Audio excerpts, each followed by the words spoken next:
Het gaat goed. Hoeveel pieren haal je wel net uit de grond? Oh, nou, als ik dat tellen moet, dat zijn er echt tienduizenden, misschien wel honderdduizenden. Als je al de pieren bij elkaar optelt. Ik denk wel, als je het een afstand legt, hier vandaan naar Harlingen misschien wel 5, 6 keer terug.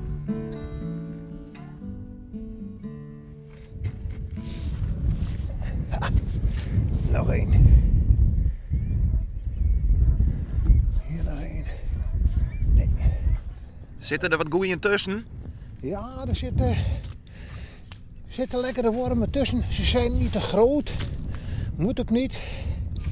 Want de botjes hebben niet zo'n grote bek. Dus een klein haakje. Even een klein wormpje eraan. Dus gelijk 1 keer. Hup naar binnen. En dan heb je hem. Ik meen dat die dikke vetten, dat juist de beste weer. Ja, nee. Die bent te groot.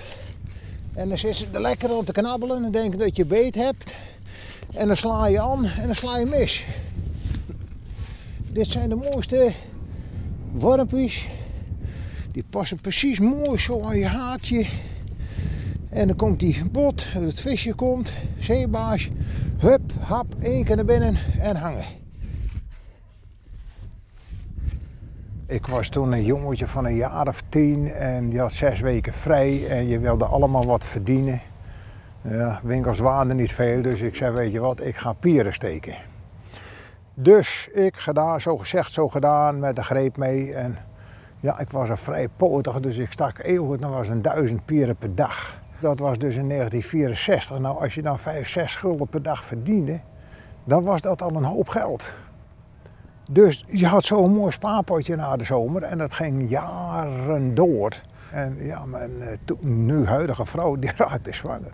Dus zei ze, ja, wat doen we? Nou, trouwen. Ze waren allebei de buis leeg zo. Nou, er zat helemaal niks in. Dus voor lieve leed, we hebben trouwens, buiten onze, heb ik nou niet om, maar onze trouwringen hebben we nog moeten verdienen met pieren steken.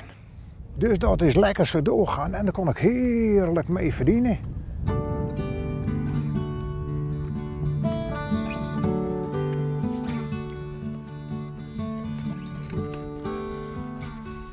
Het is alles een verslaving.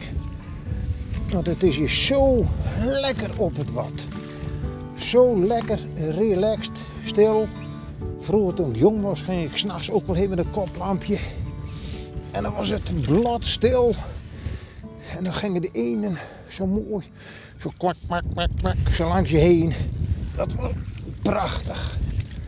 Dus echt genieten hier van de natuur. En het ook goed voor je hoofd. Die wordt lekker leeg. Het is gewoon dom werk, dom spitten. Ja, je kijkt eerst was in de lege emmer en denk je, oh god nog aan toe, dan moet weer een zootje van die zagers in. Maar als je dan een uurtje 2 verder bent en er zitten weer een paar kilo in, dan denk ik, nou, ik ben blij dat ik toch maar even gegaan ben.